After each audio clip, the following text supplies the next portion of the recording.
Whoa, today's June 25th. This is my ex-wife and I's wedding anniversary day. Oh, congrats! Welcome to the podcast, everybody. Got married in 2006. Yeah, I'm July. My ex-wife and I will be celebrating on July 7th, and we were 2007, so right behind you. Wow. that is so crazy. Heather and I are planning to separate on the 27th. It's wow. Don't feel like watching movies, so I'll watch people guess them instead. I don't know how it goes. I think it starts with your show. Hey guys, welcome to the show. Hot damn, ain't it Sunday? Woo! We're having a morning here, and lately we've been having these nice little catch-up conversations before the show starts. That's right. Warming it up, getting the juices flowing. Yeah, and just seeing how we're doing. We talk pretty candidly here, and we discuss things the way we discuss things with each other off camera as well. But there's just some things that, how you doing, what's going on, kind of stuff that, is a little more personal. Yeah, we give you us. guys 6 layers, but we saved the 7th layer for us. Exactly. Right. Exactly. But the rest of the delicious onion layers, just to give you guys some context, this is sort of like, and I hate to sound serious, but there is this weird thing with VidCon happening where older generation digital entertainers are experiencing, I believe, collectively yet physically separately, some kind of transition into a new era. And Joe went into this time capsule of VidCon, and he has stories about it. And then we were discussing things that aren't appropriate for. We were just talking about. Yes, we were, and we do that. And some things never change. Is what I'll say. That's not bad. But I was gonna say the feeling around, there was a general malaise, if I could, around the when you think about VidCon now in our tenure, if you want to call it that. I don't know. Is that what we would call our outside of Yeah. the YouTube times, I guess? I don't know. But it had been so long since VidCon was something that we had to have on our calendars and think about. 2018, I believe, was when we went last. As invited guests, yeah. Mm-hmm. But Joe, you work with the fine folks over at React. Yes, I do. And you've been building a lot of content over there. That's pretty badass and rad.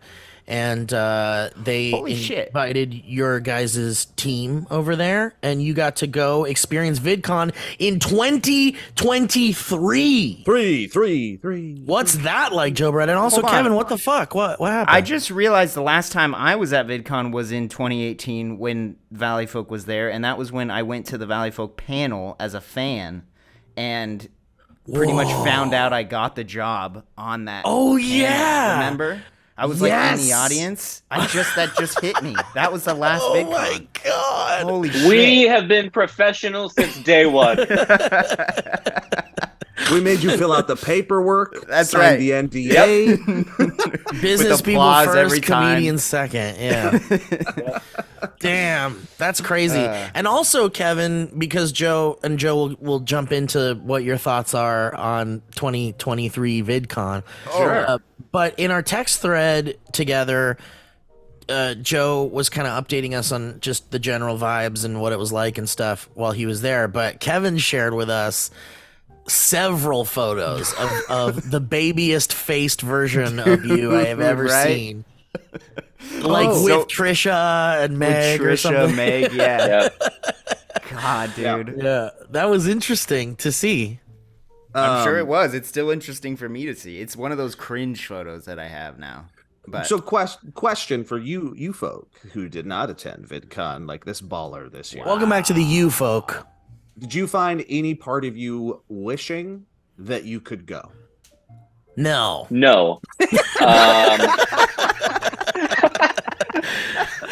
I did. Absolutely not. Not remotely did I want to be there. Same. But, feeling nostalgic for a time gone by was for sure a thing. Yeah. I mourned those days a while ago. There was like a year or so where I was like, really missing those hotel room hangs and really missing like Yeah. bumping into people you'd only ever see there. But like, you know, for some of you guys, did it feel like that was like your one time you ever did something like that? Because for me, like Comic-Con was a lot like that too. I would go to yeah. Comic-Con and I'd see all these people I only ever saw at Comic-Con, and then we'd do hotel room hangs and it would be kind of the same vibes but just with like Comic-Con folks. Yeah. So I kind of had like a double dose every year of shit like that. You guys also had this like other secret experience that I never experienced. It was the one on the East Coast. What the fuck was that one Oh, called? Playlist Live. Playlist. I never went to a Playlist Live, and I know a lot of people did in the Damn, I didn't know that. That's surprising. Playlist. You know, Elliot, I see, but like, I think for me, it was like so awesome because it was like I got to go to Disney World every time I would go. Oh, that's fun. And I never go to Florida either. Yeah. And I know you're from there, so it was like, whatever, who cares, big whoop. But for me, it felt more special than VidCon because I got to just say like, because you know my schedule would be like nothing. I'd have like one panel and maybe a quick Q&A or a quick meet and greet or something, and so I'd have like 2 full days of freedom, and I would just go to like Disney World alone and be like, I don't That's fuck so go great. to Disney World. I don't give a fuck. No one can stop me. Yeah. And side note, whatever, who cares, big whoop is my favorite piece of Elliot Morgan merch. I love that. I love that t-shirt. Yeah. You can pick up That's your sold whatever really who well. cares big whoop shirt. Yeah. But the big whoop kind of trails off at the end. I like the But one big that's whoop. just the acronym. It's just like, you know, WW, like, Right. it's like on the pocket. Yeah. Cool. You didn't miss much. You honestly didn't miss much with Playlist. The one thing I thought that was pretty cool about Playlist was, at least for a little while, they would like rent out Universal Studios. Oh, that's Like, fun. and then they would just Yeah. let the creators go have like it felt like grad night, and they would do that like every year for a little while, and then they stopped doing that. They did, But- or they didn't with Disneyland. They didn't rent it No, it out. was an but remember there was, like, unofficial- a creator day. It that, was an like, everybody unofficial went. thing. Yeah, it was like if you want to meet at Disneyland, and you know what's funny is that like it felt more like you want to go get seen at Disneyland with Yeah, me. I bet. Yeah. More than do you want to go have fun at Disneyland with me? Yep. Yeah. Anyway, sorry, sidetrack. But yeah, Joe. No, So all good. So I was in the same boat as you guys. I wanted nothing. I like when they told me I had to go. I was like, really? And then they're like, yeah, we would love you to go. I'm like, great, but if you go, they really want you got to do a panel. I was like, I don't want to do a panel. Please don't make me do a panel. And they're like, fine, you won't do a panel. We signed you up for a mentorship series. Do you remember those? did you do that? Did you do the Had to. mentorship thing? So Had to. was it like a small room with like a bunch of tables and, Yeah, and my a last creator one- at every table? I was dreading that as well because my last one was not good. It was, you know, like the here. Okay, so before I get to that, so that was like the blood I had to offer up, the sacrifice to be able to go. and Yeah, go I want to to- hear about this. I have no stuff like idea what that And- is. I was like, fine, I'll do that. I had to go on Wednesday. I was there from Wednesday till Saturday. I was the last one from my company there because my mentorship happened at 4 p.m. on Saturday. Oh God. But all that being said, I was in the same boat as you guys. I wasn't like thrilled to go. Been there, done that. Still kind of like figuring out who I am and my identity in this world. In the new job, like all of it. I'm still like I'm very frazzled and not quite sure who or what I am right now. So I was like, I don't want to know if I want to do that there. Yeah. And so I had some cynicism, some thick cynicism going in, and I tried to reel that back in because we have some young producers and we have some young people to this YouTube, and they're like genuinely excited. So I tried not to poison that too much. Tried to good. be myself and real. I'm sure I didn't. Well, yeah, because imagine you're like the Yeah. excited young buck, and then there's like an older guy there going like, "This sucks now. It used to be Exactly. fucking cool, and now it isn't." So I Your definitely, dreams aren't cool. Yeah, definitely your never did happiness is the, manufactured. never did the like the it was cooler when it was none of that, but just kind of like Yeah. we're exhausted by it a little bit. So I tried to reel that in, to some success, to some failures, I'm sure. But I had fun with the team, which was nice. There's like if you guys remember, when you go with a team, there's usually some good bonding moments. There's some good, like, you shared memories. So that was fun. I think our small team, which does a lot of work via remote work before we go to productions, we got to hang and have dinners and stuff like that, and I think that's important in a business setting. So that was good. But what you talk about, like the hotel rooms and hangs and stuff like that, none of that's there because it's creepy. Well, no, our generation. Just kidding. Our generation. Hey, you want to come hang out in my hotel room? I'm 48. Rebecca Black's gonna be there. That was weird. Well, who's who's the guy? God damn it. He used to hang out with us all the time. I feel so bad for forgetting. Oh, Mitchell Davis. Mitchell Davis is going to be... Mitchell Davis. Mitchell Davis. Mitchell Davis. Nobody knows this about Mitchell Davis, but he can replicate, and he was in every room. So weird. Yeah, he had that multiplicity thing. But yeah, that's not happening there because our peers aren't there. It is literally a different generation's VidCon now, and that's not a bad thing. However, it's an interesting thing to experience when you've been there a lot. And here's what I wrote Heather. I'm gonna read you an overdramatic, like, self-reflection that I texted her because I had nobody else to say this to, and I just had a moment by myself. Please help! I need to get out of this conversation. What do I do? Call me. Tell me you're in trouble.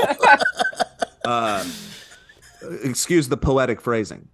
Let's see, typing it out. Definitely feel a little lost and a little melancholy. It's like walking through canyons where things happened and the echoes of those events reverberated off the same walls for years. Whoa. And now the echoes have almost completely faded. The walls are still the same, but they're filled with new sounds. And all of that is amazing. Things are supposed to change. The world evolves. It's okay that maybe I don't necessarily feel like I'm a part of this anymore, but it's a weird feeling foreign in something that I was a part of for so long. That's kind of how it feels. Like I was telling you guys, like you walk around these grounds and you're like, I have memories there's a Valleyfolk memory, there's a SourceFed memory, there's a Smosh memory. But now all of those places, all of those corners are filled with new creators, new things, making those memories with new fans. And it's a really interesting feeling to try and comprehend and process in real time when you're there. It's not good, it's not bad, it just is. It's just odd. Yeah. I was thinking about how, like, Comic-Con has, like, like a celebration of, like, all of the, like, comic book arts, the movies, whatever. And VidCon could have been something like that, in the sense that, like, Comic-Con has, like, these, like, legacy people that, like, have been going back, like, years and years and years. And, they might have dipped in popularity or whatever, but they would have a booth or they would have a panel or whatever. Like, they still celebrated Comic-Con celebrates the old as well as the new. And VidCon seems to be, like, completely wash out the old and just keep it. Only new is what's interesting. I don't totally agree with that. I still think there are legacy people there that want to go. I don't think it's VidCon pushing them away. I think a lot of them just don't happen to. Like Matt Pat was there giving talks and stuff like that. And it's there. It may not be just like a Comic-Con. The legacy stuff may not be as juiced, but it's a. Oh yeah. Oh really? There's a different person going to VidCon, and I was telling you guys. Fuck. Did it? No, you're good. You're good. You're back now. Yeah. I was genuinely enraptured. Yeah, it's a younger demographic that goes. It isn't communities that go to watch their favorite YouTuber anymore because the economy of creator is a little bit more short form TikTok based, and that's what's hot right now. And TikTok doesn't create communities like YouTube does, so these communities aren't coming to hang out with each other like they did with us back in the day. Yeah, that's what I'm saying. Like, I feel like that, like with how Comic-Con does that, like VidCon could have also done that, I feel like. Because you're right, VidCon ended up feeling like it was largely for like 15-year-olds and under, like for a very long time. But YouTube, it doesn't just focus on that, especially back then, and even more so now. It feels like it could have been like they could have opened the doors to a broader, like, I don't know. You know what I mean? Like Comic-Con welcomes all entertainment. You know what I mean? There's many reasons. And again, in VidCon, I think there's in VidCon's defense that needs to be said. this is post-pandemic VidCon, still trying to for figure out sure. who the hell it is. It's also owned by Viacom, so you've got this like big corporation going like, Yeah. where's the money? Is it kids? Is it little toys on the main floor? That's what I'm saying. Like, So sure. they're still figuring it out. But Well, I I think get that they're going where the money is. I get that. Like, here's the most fascinating image that I took away from it that I think encapsulates what I'm talking about, like this transition of generation, right? Because it's been 10 years since we started this, 20 years since I started YouTube. The transition was perfectly fucking visualized for me when I saw multiple times John Green walking around, beer in hand, not being talked to or recognized at all. The creator of VidCon, who could not fucking walk 2 feet without just being swamped by peers or fans or industry people. Every single time we went to VidCon, looking all frazzled and like his hair, like, you were afraid to talk to him because he was like a panicked fucking animal cornered. Yeah, in the he'd come corner. over and be like, "Hey, you guys good? Everybody's good? Okay, Okay, bye. Like Yeah. he looked like how I look right now. But this time, John Green casually walking around, hair perfectly parted. Damn. 3-piece suit, beer in hand every single time. Look of calm, look of contentment, hanging with his family, like anonymously. Nobody It's like realizing who he was. Not a care, walking around going, none of this is my problem anymore. And I don't have to, I can just enjoy it. And I have my thing and I'm going to go write my books and make my movies and bye-bye. Good for him. What a national treasure that man is. Yes, Hank, on the other hand. Oh, that guy. Oh, poor Hank. I know. You want to talk about washed up? Hank? I know Hank's. Hank's probably dying to be there. Oh God, Kevin. Wing Wong. No, I know he actually. I know it for this was probably super hard for him. Hank loves going and loves experiencing it, and I think I was texting him about it, and he's like, "I'm gonna fucking party so hard next year." Oh hell yeah, dude! Yeah. So again, all good.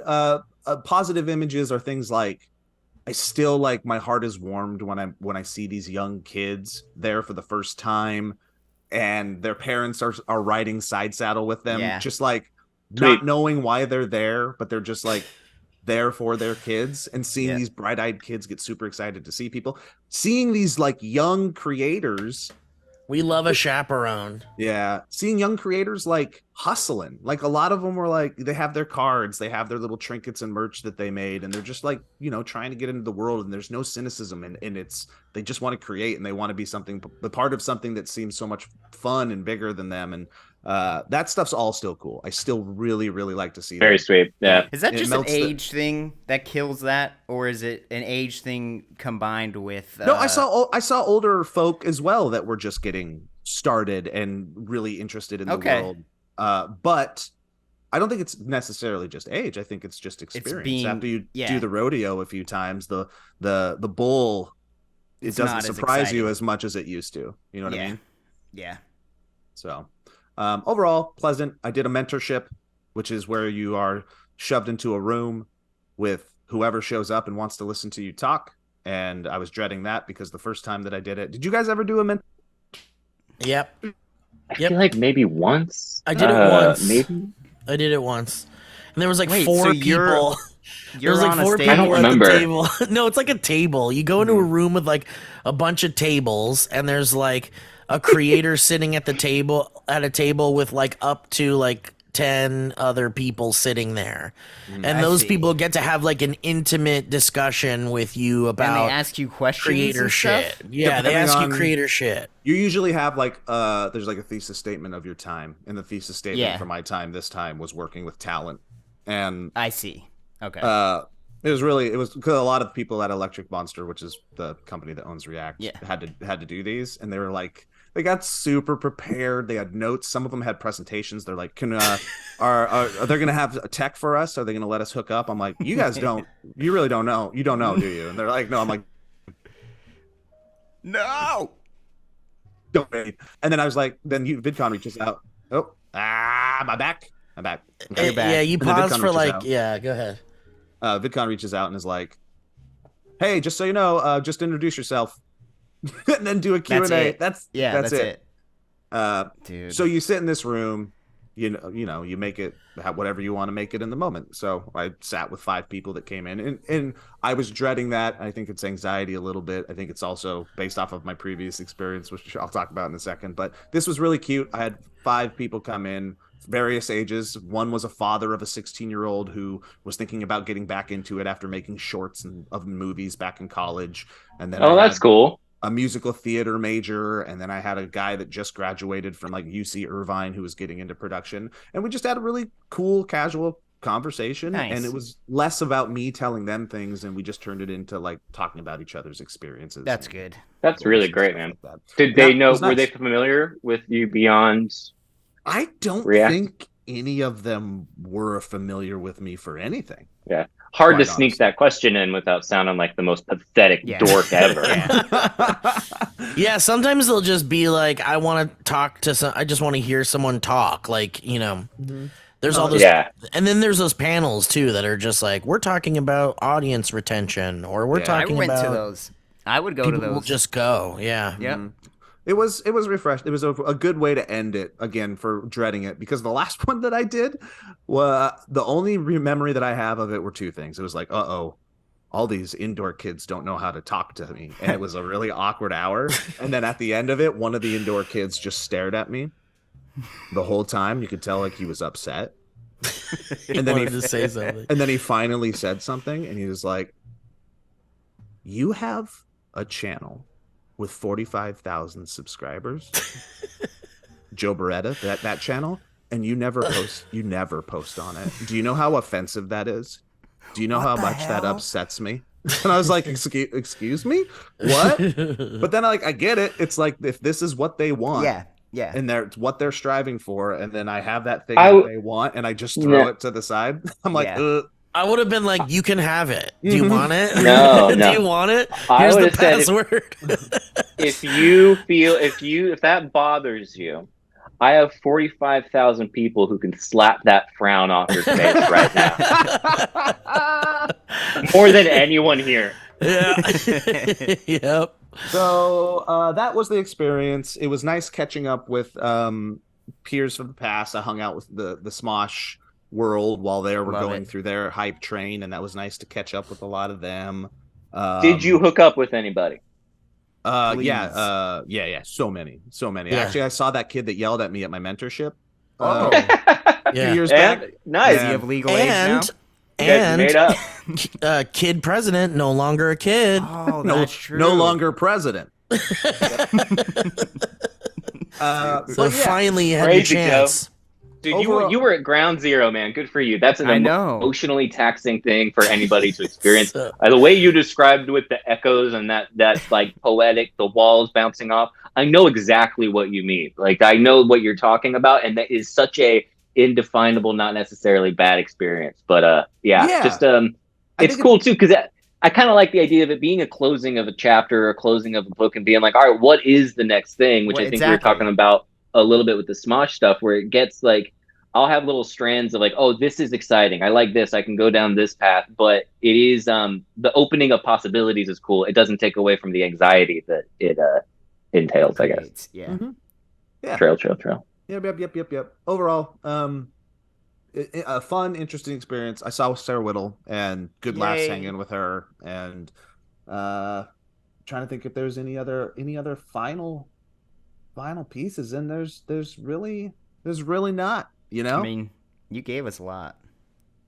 Well, on that note, let me tell you about something, Joe, that is also one thing that you're going to be experiencing even longer than you've experienced YouTube for, and that's MeUndies, Joe.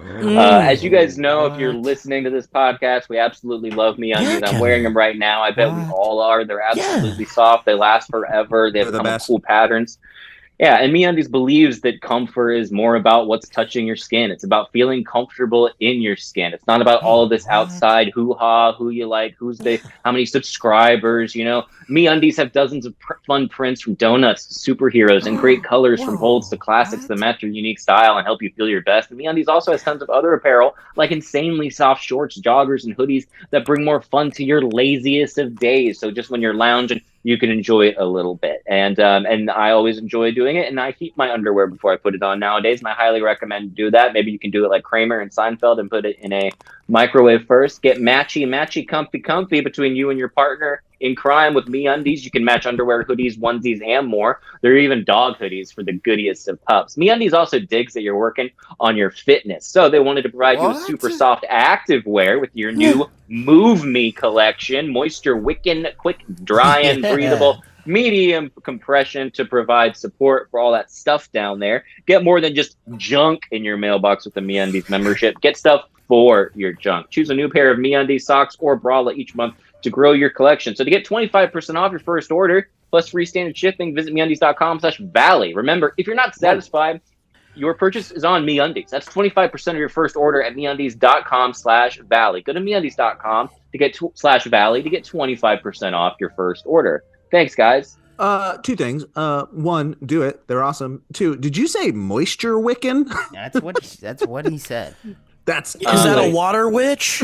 I love that. That is not an ad lib. That was yeah. Moisture And I wicking. didn't like. Not to give notes, but moisture wicking, quick drying. I feel like it should go. There should be like a catchier rule of thirds. No, Anyway. it's worse. Well, can I say that I love MeUndies quite a bit, and I own almost an endless amount of them, and I love it. I love that. Almost an endless amount. Almost endless. But can I tell you one of the saddest things that happens is I'll have sorry, I'm getting it's a little emotional. Yeah. It's okay. Take your time. Take your time. Lot coming up this weekend. Lot coming up. Mm-hmm. When you have a pair that you love, and then you put them on, and then you're like, oh no, there's a hole. Oh, it's the worst. Oh, and it's no. because it's like a 6-year-old pair of underwear that you just cannot get rid of because they're so comfy and the patterns are so fun. There's like a ghost on it with its tongue out, and you're like, I love that and ghost. I don't want to part with it, but there's no going back once there's damage like that. And that's not for me. The hole happens to be kind of like in the scrotum area of the underwear. Yeah. Well, you have really spiky balls. Yeah. Well, it's mostly at the base of the balls, kind of in the taint area. There's one big spike. Yeah. Yeah. There is that's one weird. big That spike. spike's always been weird. It's cartilage. Yeah. It's not that weird. Final quick thoughts via VidCon. One, I was really impressed in again, putting my cynicism aside and watching our small team just hustle and kill it for this brand. For this brand that kind of was ran through the dirt a little bit, and we're trying to rebuild it. They kicked ass, and it was really fun watching them kick ass and make connections and just seeing people work with passion is awesome. I love that. So my team kicked ass, and that was great. So shout out to team. And then you get into a bubble when you're there, and you forget that the world is happening. And 2 world things happened. Russia almost fell, and we had no fucking clue until I didn't know this.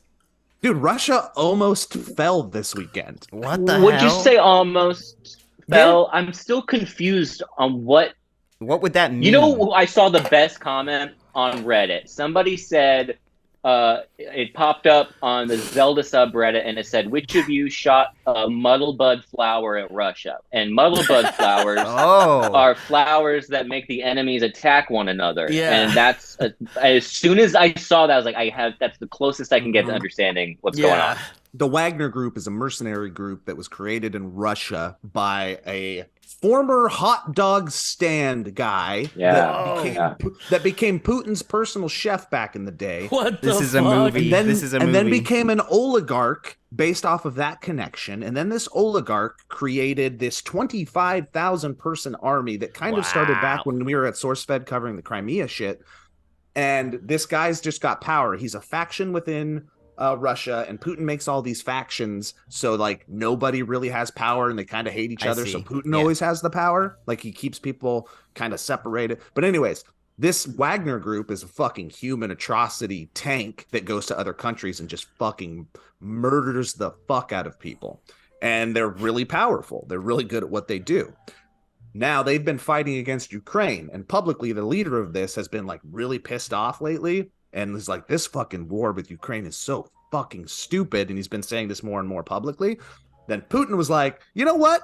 Fuck this guy. I'm gonna arrest him or fucking charge him with something. So and throw him out a window.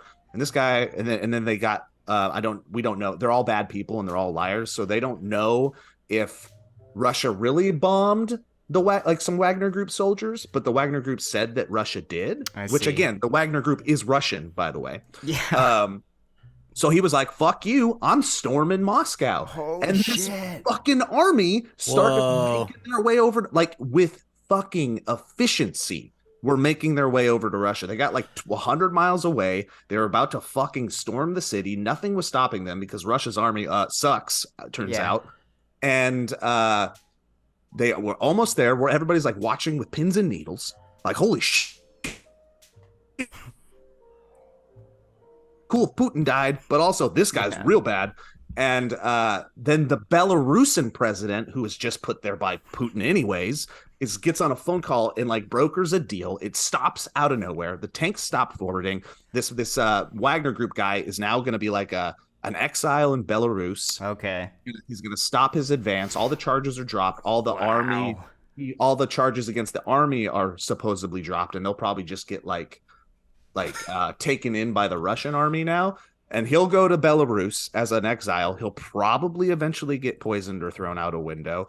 And that's the end. But it was like this crazy 48 hours where the world was like, what the fuck is going on? It was so crazy because I was similar where I found it like a day later. Like I had been doing something and I had not checked the news. And I was like, wait a minute.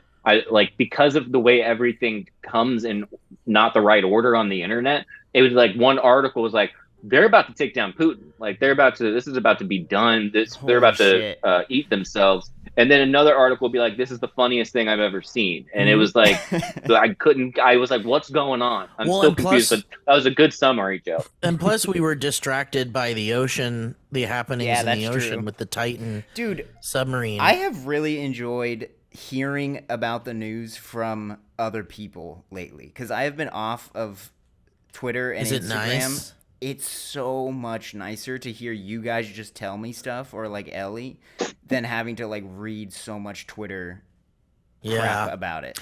And plus, like, you know, when with the sub in general, like it specifically with the submarine stuff, I got it all was my like, info from you, Steve, on that. Yeah, because like there was so much to sift through for like 3 or 4 days when we had no idea what happened, and so there was all this speculation about what was going on down there, and like, you know, they could be alive, and there was like the fucking like countdown to the end to like the oxygen countdown. I hated every fucking which is second. so fucking awful. I hated the coverage so much. I hated everybody's fascination with it. I think it's a really fucking gross. It was entertainmentized so hard, and everybody was gonna stop fucking caring as soon as they found out what happened, and that's what happened.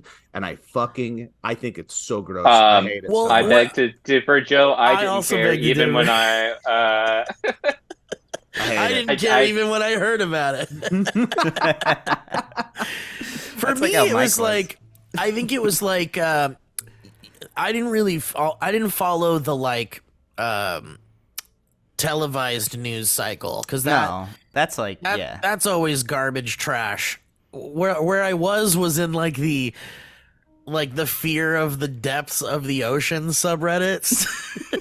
Yeah, that's a fun place to be, I think. Yeah, and that's where like thalassophobia. Yeah, and it's like, and they're having conversations about it, and like that's where I was living for that whole time, and even now, Joe, like certainly the corporate news cycle is done with it, but there's still like almost endless discussions on Reddit about it still. And some people are like really, well, so there was one post I was reading where someone said like, I have been intensely emotionally affected by the happenings with the sub because it like brought to light like, you know, new fears, new you know, dangerous things that humans are capable of doing, and like all of those things, and it made people really like reflect on their own anxieties and things like that, and it brought a lot of interesting psychological discussions because of it. But for me, I think it's interesting to me because it's like the whole story is fascinating. Like the guys that were in the sub, like one of the guys in the sub was like a premier like Titanic like specialist, like he had been down to the Titanic like fucking 12 times or something like that. And so it was like interesting to hear about people like that, like, you know, and then how ultimately becoming part of the wreckage of the Titanic is like very poetic and strange and Oh, that's true. I didn't think of it in that way. self-reflective. Did they even make it that close to it? Yeah. Well, the wreckage, they did find pieces of the wreckage of the submersible near the Titanic. So technically you could say that they probably became part of the wreckage. Damn. I liked the mythopoetic quality of naming both the Titanic and the Titan after the Titans that were banished to the deep sea for their hubris It's by just the Greek hubris. gods. Yeah. It's right over the plate, and it's sort of like, man, guys, don't name things. Don't do that. Don't do it anymore. But Don't tempt fate. did you hear, because of all this news cycle stuff, and it is dark, there's a lot of gallows humor that comes out of this, but as Certainly. a result, it takes up the news lines. And Kevin, if you like hearing news from other people, did you know that the Senate Intelligence Bill has officially been approved, and it gives holders of non-Earth origin or exotic UAP material 6 months to make it available to Aero? Whoa. What? Those secret access programs that might have been privatized. They're cutting and them so off? they lack. They're saying, and they're creating a safe harbor policy, or it's believed to be a safe harbor policy where the people can come forward. I was gonna for say, a time. which would mean there could be like in the future, soon future, a bunch of like, this is what's happening. This is what's happened. Yep. Fingers Yep. crossed. So, yeah, not as fun as the. Definitely not as Not fun. as fun. Not if you as had to fun. use Twitter the is just. Twitter is so good at bad dark jokes, and it's like. I know. Reddit's better. I know. Reddit is better. Yeah, Reddit too. Reddit's better because you get to vote for like the best ones, and you can see that clearly. On Twitter, it's like you really got to sift through a lot of shit before you see the good stuff. Here's where I found it. Like I had a problem with the way we were attacking it with our fascination. I think there's you know, and I'm not saying this is a blanket statement for everybody's experience with it, but I do feel like we provided ourselves with an opportunity to humanify. Dehumanize. He's gone. That's it. We lost him. I had like I'm back.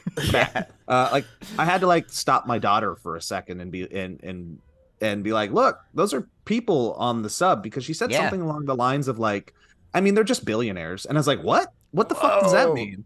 And because they were so privileged, because they shouldn't have been. Well, hold on, she has a point. Exactly. See, but people think that. People really do. And I do think across the board, I would say the majority of people experiencing it were like, those billionaires fucking deserved it for doing it anyway. Yeah, I think it's. I think there's like that, and There then is there's the people people like that that. are like, we shouldn't say a word about these people because it's a human life, and let's just leave it be. And then there's the middle ground people that are like, well, these are like, you know, I feel the worst for the 19-year-old kid. Oh man, I heard he didn't even want to be on it. He was scared. He was terrified. His aunt said that he was like terrified of doing it. But so I feel the worst for that kid for sure. As far as the other guys are concerned, like, you know, the billionaire thing, whatever, I get it. Like, fine, you want to be angry at billionaires, I get that totally. Also, these are adults who realize the risks, right? Like, they understood that doing this meant there was a chance that something could go terribly wrong and they could die. And I think more than anybody in there, you know, that Titanic guy knew that. And the guy that piloted the thing probably knew that too. So with that in mind, it's like when you say you're going to spend like $250, like $500,000 on like going into or $250,000 or whatever, going into a submersible into the depths of the ocean, you've already reserved yourself for like a little bit of commentary from the masses, right? Yeah, sure. And in that sense, it's like there's a right for us to be like, You understood the risks. That sounds stupid. I would have never gotten into that fucking thing. Like, you should have listened to the safety concerns. Like, there's all of these like things that are making us feel like, wow, that's so stupid. And then there's the percentage of us that are like fucking terrified of it and scared for those people, and we're really empathetic for the people in there. And the only reaction to that is to like make jokes because you're scared and you're sad, you know? Yeah. So I feel like there's a percentage of people that like, sure, go ahead, have a little fun with these like kind of stupid people, especially the fucking dad that brought his kid there, you know? And it's like, I have a lot to say about that shit. Obviously, don't be a complete fucking unempathetic dick and be like, fuck these guys, they deserved it. I wouldn't say that, but I'd say like, they probably knew the risks, so we can laugh about it a little bit. So you're both wrong, and for different reasons. And I'm going to start with Joe. No, I'm just kidding. Both of y'all are right, but you're both wrong for a lot of reasons. We'll start with Joe. One is definitely don't hate billionaire people, because that's such a stupid waste of an emotion. The same way it's a wasted emotion to love a billionaire person. Sure, you can have a political stance that supports the idea that structurally billionaires don't happen, so that a large amount of wealth, i.e. power, doesn't get overly like siphoned into one area. That's all fine.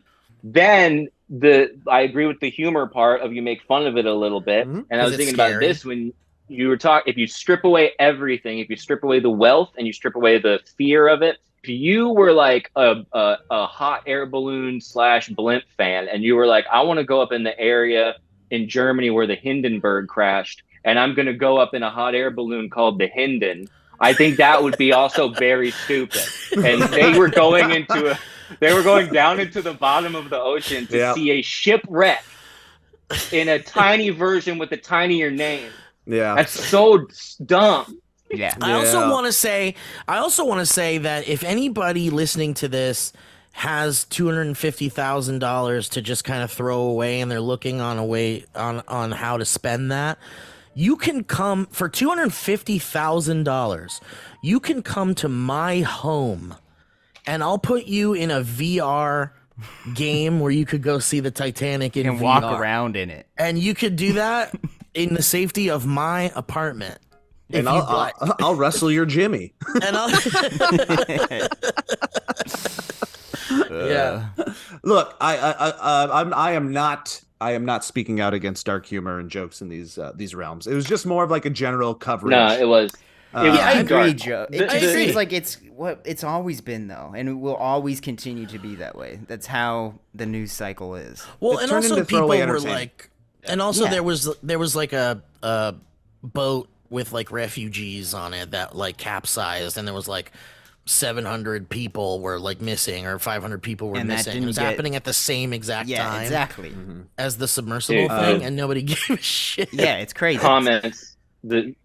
I'll go down and click on some replies on Twitter just to be like, what are people saying here? Yeah. And some of the conspiracy theories around that's all what- this stuff yeah. on the right Oh, wing yeah. are like I'm pretty like thick-skinned with that stuff, but it was still like, you guys are dumb as rocks. Like, this is crazy that Dude, you think that like they're like, well, this is about Hunter Biden. Like Russia's getting crooked for the Hunter Biden thing. I'm like, It's you guys all a are just distraction. dumb.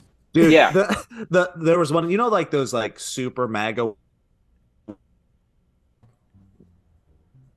it's like she's wearing like a suit and her head. Go again. Go again, Okay. please. You know those super. Speaking of the Biden type stuff in regards to all these current events, those super MAGA women accounts where it's like Yes. all they do is scream about Joe Biden. They've got a three-piece Yeah. suit on and their makeup's way done. Yeah. One of them was like, guys, I really 100% believe this coup in Russia is being funded by Biden so he can topple Putin. And when he topples Putin, he can say that the Biden administration took down Russia and he gets reelected. And I was Oh like, my god. isn't that good? Yeah. I'm like, how does that not help the planet? It's like, Who what gives is a happening? fuck who takes credit for it? Also, Let's it's stop that motherfucker. usually like conspiracy theory is the person doing it, like the villain in the conspiracy theory wants to hide what they're Yeah. doing. Like that doesn't even Yeah. make sense as a conspiracy theory. It Yeah, was they don't really want crazy. people to know. They don't want Yeah. people to know Which that also, Biden is going to stop this evil guy. but here's the thing: like, you guarantee that the tweet before that, this human was like, "He's incompetent. He's got Alzheimer's, and he couldn't do a damn thing." And then in the next tweet, he's the smartest motherfucker on the planet. Yeah. I know. He always devious. He's sneaky. One of my favorite conspiracy, well, not favorite, but one that I saw that was like absolute bonkers was someone said about the submarine. Someone said, because I guess like the CEO was like reaching out to like a bunch of people for this particular mission, excursion rather, and a bunch of people like declined, but a number of them were like father and son like teams. Okay. I guess they were reaching out and seeing if like any fathers wanted to bring their kids to this like experience. And someone was like, "What's with all the father-son shit? Like, why did he want to bring fathers and sons? Like, what's this all about?" And someone was like, "The mission was on Father's Day." They're trying to wipe out entire generations. Yeah, they're trying to wipe out generational wealth, and you know the wives. Well, so it's Father's Day, so they're coming after men. This is about getting men. Yeah. Oh my god, that tweet probably happened. Ugh. Yeah, Oh, for sure. for sure. For sure. Oh, go ahead, Alec. Well, I was gonna say my buddy on the conspiracy theory note, I will sometimes, like I was talking to this buddy of mine who's getting into flat Earth things, and he like genuinely Awesome. believes that it's Awesome. flat Earth. Whoa. Awesome. Pretty great. And he was Like, like, not in a joke way. he says it jokingly, but I'm like, no, I know you're not Yeah. actually joking. Yeah. And he said something that really kind of threw me for a loop, and I was really scared that I wasn't going to be able to answer it right. But he basically was like, well, you know, they went there and the Georgia Stones or whatever got taken, and they know now they proved the flat Earth. And I was like, they proved it. I was like, I would have expected to see that on the news. And no, they don't I was want like, you to know. he was like, how did they prove the Earth? And I was like, he was like, well, the North Star, it never moves. And I laughed out loud, and I said, you mean that star that has been used for navigation purposes since the dawn of time? Because the And he Earth's was- axis like moves in such a way in Yeah, which and he was like, he was like, why doesn't it ever move? If the Earth is round and it's spinning, how is it possible? And I was like, well, because the Earth is on a tilted axis and it's tilted toward the star. sun, and that's why we get Do you get that? that's why we. So from a vantage point, you should but in use my the, mind, like, I made that up. In my mind, I made up the Yeah. axis thing. I had Yeah. no idea. And then I got in my car and I went on AI and I said, "Hi, my friend thinks that the Earth is flat. Can you tell me why it's not flat?" Because he said the North Star doesn't move. And AI was like, one of the first reasons it said was because of the axis. That's And I was like, hilarious. yes, I made up something and he made up something. But my thing, apparently, Nice, dude. Interesting. was right. You're made up, But and it it was ended up like- being right.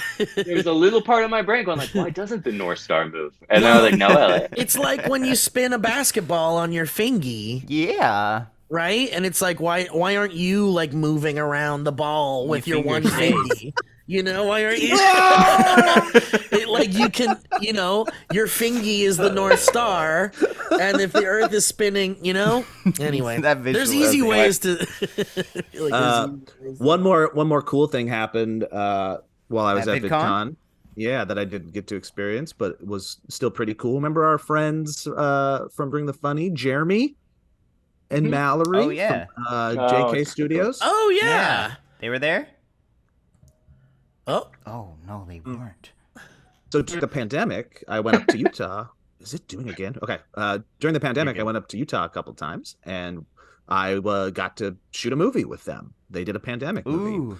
And that was the one where I got to like act with Colin Mockery, and like oh Yeah, I remember that. like 17-year-old Joe's like entertainment dreams came Yeah. true, Yeah. like secretly came true. Yeah. I remember when you did that. Yeah.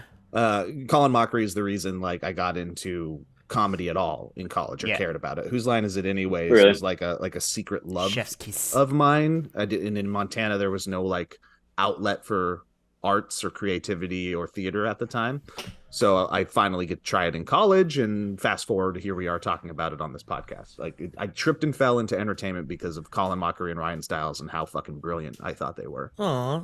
So during the pandemic, I got to their movie that they were shooting, and they debuted it. They finally fucking finished it after like the pandemic. Like Colin Mockery got stuck in Canada. He couldn't come back down because Canada wouldn't let people cross the border during the pandemic. If you guys remember, so production got like fucking shut off for 8 months for them or something. So there's this really complicated producing of this movie, but it finally came out, and they debuted it at a festival in St. George, Utah, and apparently it went great. And I think that's awesome. You didn't see it. I didn't see it, but I think unless I'm forgetting something, this is my first movie. Whoa, that's true. Like first like movie that I think I'm part of. That's and it's awesome. Like, it's pretty cool. It's pretty cool. What's the title?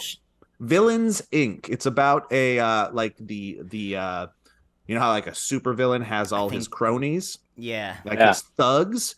What happens to those thugs and those cronies when a supervillain dies? And then so their supervillain dies, and then it's about how, you know, how do they continue their villainry after that person. I love that.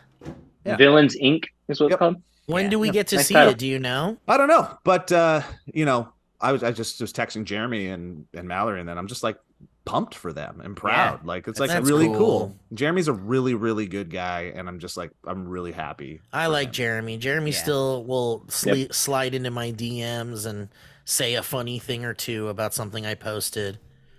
He's Yeah, good. he's He's a good good boy. people. Good people. Have you guys watched That's any great, of Joe. the Congrats. new Black Mirror episodes? Yeah. I watched. Because us talking 3 about like episodes. that's what we've watched too. Talking about making entertainment out of trauma. There's that whole episode pretty much about that. Yeah. I haven't seen all of them. I've only the seen the second one. Aaron Paul one. I'd missed the second one. I just watched the It's Aaron like, Paul one, which was so bothersome. me and Ellie have the same feeling with we've watched the first 3. They're like good. I'm like enjoying them and they're entertaining, but they don't feel very Black Mirror-ish. No, They and don't feel out Yeah. there enough. They're not out there because I was able to on both of them, and I'm not good at this, but like as it unfolded very early on in both episodes that I've seen, I was like, I know exactly what they're going to do here. Like the one with Aaron Paul is like, oh, this is. I was like, he's going to experience something, his partner's gonna, and then that's going to lead to, and it's like it plays out almost more too formulaic. I think. Exactly. Still good though. Still a good show. Still I'll watch good. every Like one. you still keep watching, but it's like it's not as like what the fuck. I've been enjoying it. The second episode, not to really spoil anything, but seems to not really deal with like technology, Not at future all. technology woes. It's very Oh, really? like modern. Yeah, it's just kind of like a little short. It's kind of a look into a like Twilight how Zone almost. Netflix made a Dahmer documentary. Well, remember that the first one I see. had nothing to do with technology, really. The first one It was didn't, about you're right. the president that had to fuck a pig, or the prime minister that had to fuck a pig. Yeah, that's true. Yeah, I've never tried to think of it too much in terms of the technology stuff, but I think of like Twilight Zone, like modern Twilight, like you were saying, Steve. Yeah. Now that we're talking about TV a little bit, has anybody been watching the Eric Andre show? It has come back for a new season. I just see clips, and it makes me happy. Yeah, you should. They're 15-minute episodes. They're so short. I highly recommend checking it out. It's just one of the weirdest, best TV shows that is currently airing. And speaking of that, anybody watching Righteous Gemstones? No. Is it on? Is it back? New season, baby. There's like 4 episodes or 3 or 4 episodes. Sweet! I'm so excited. I'll down. watch it tonight. I know. love that show. You It's know, so you guys good. are like one separation from one of the characters on that show, right? One separation from One from degree. Tony Cavallero. Tony Yeah, Cavallero, yeah. You guys have definitely attended parties with him. I know, and he's so cool. He's so funny in that show. He is very funny. I think he's my and, favorite character in the whole series. Also, the whole show's loosely based on my buddy Jay, his family, the Bakers, Oh yeah, that's right. The Jim Baker and all them. Yeah, What a mind. and Tammy Faye. yeah, and Tammy Faye. I Wow, highly stuff. recommend that show if nobody has watched it yet.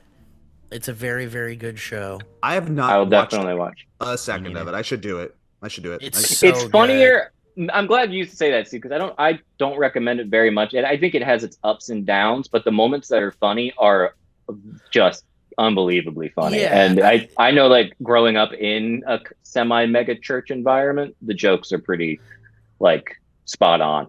Yeah, I mean, I love Jody Hill and what's his name? The guy that the lead, John C. Riley, And I always want to say John- John C. Riley, but it's not. It's John Goodman. What the fuck is his name? The guy, Danny McBride. not Danny- Johnson. Yeah, it is Oh. not John C. Riley. It is Danny McBride. Yeah, so whoa. I know. I always think John C. Riley for some reason. I don't know why, but Danny McBride. If you love Danny McBride's stuff, like if you love Vice Principals and Eastbound and Down, or Foot Fist Way, or any of the the Danny McBride stuff, then this is like there's a no-brainer. You're gonna love this fucking show. Because it's very much like those shows, like Elliot was saying. Like it's not always like the funniest fucking thing you've ever seen, but when it is, it's so fucking funny. Yeah. But it also has like amazing directing and amazing like there's some stuff in like the later seasons where you're like, damn, this is just a good fucking show. Cool. Yeah, it gets you. It sneaks up on you. It totally sneaks up on you. And Walton Goggins, I love that Walton Goggins Oh. is just like fucking so good, man. He plays a character named Uncle Baby Billy. Dude. Goggins Baby Billy. needs to, Uncle Baby Billy. Come on, Uncle Baby Billy. Goggins needs to release a fucking energy drink called Goggins Gurgles. Right? Yeah. Or he needs to do a children's cartoon called Goggins Goblins. Whoa. All right. Well, guys, thank you Cheers, for joining us on boys. this very I'm casual glad you made it, Joe. conversation with friends. Yeah, I was going to surprise you guys and jump in the midst of the podcast, but Steve didn't send a link because I didn't say I was going to participate. But I will say that in exciting entertainment news, I only have one piece of really exciting entertainment news. For some reason, I can't really explain. I don't know why. But starting July 1st, Titanic is coming to Netflix. Yeah. See, That's fucked up. Conspiracy. what happened? Because that got announced like 3 days ago. That's fucked up. Dude. I can't understand why, really, but it's coming. I mean, if you like Titanic. Cool. Do things work that quick? I'm trying to figure out if this is a coincidence or if they were Absolutely, like, dude. No. you think Netflix was like, a billion percent. the There was hell, probably a meeting at Netflix where they were like, anyway, let's see, anything else in the news here? So this submarine thing that's going on. We were talking to the content team about throwing up some underwater documentaries, some undersea, some Titanic documentaries on the front page this week. And then Does somebody anybody know- spun around in a chair and went, whoa. Let's just fucking release Titanic. Well, no, it's literally like someone's like, who's got the streaming rights to Titanic? Yeah, Does yeah. anybody know? Do we know? Can we make some phone calls? Oh, we do. Oh, let's put it up. Oh, Let's why put up isn't Titanic. that should just be up anyways, guys? It's Titanic. We should just have it up. Yeah, it's just the most casual. yeah, they can't get mad conversation. at us. No one could get mad at us. It's a really good movie. So like, obviously, we just Oh, you're gonna cancel us for providing art to the people? We do. Oh God. And then they were like, call James Cameron, get him to start randomly interjecting Yeah. himself into this whole situation. Yeah. Fascinating. Anyway. God bless. Fun it. stuff. Thank you to the audience for letting us just. Talk. Jeez. All right. God. My mic died anyway, so I sound like shit. Perfect. Oh, did it? Yeah. That's all right, buddy. After the ad, it'll be all right. All right. It's fine. Bye-bye. I'm getting published. A UFO thing.